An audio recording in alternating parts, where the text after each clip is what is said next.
কি হলো, চলে যাচ্ছে কেন? দেখতে পাচ্ছেন আমরা এখানে বসে আছি, কানে কম দেখে নাকি? আমি আর তাদের সাথে থাকবো না।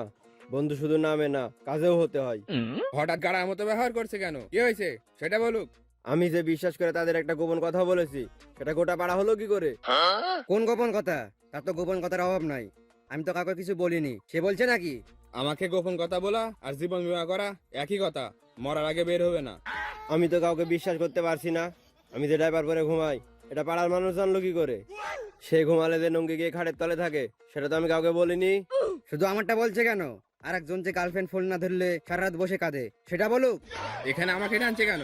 সে যে ফক করে তাদের কাছে তার গোপন কথা বললো, ওটা আমি নিজে কানে শুনেছি। এ কথা বলেছে বলুক, আর কোনো কথা যেন মুখ থেকে বের না হয়। আমার ড্রাইভার ফুরায় গেছে, কিনতে যাবো। কেউ যাবে নাকি? কেউ আসছে না কেন? তারা জানে না আমি দোকানদারকে লজ্জায় ড্রাইভারের কথা বলতে পারি না, তাদেরকে কিনে দিতে হয়। সোজা হয়ে আমার সাথে আসুক।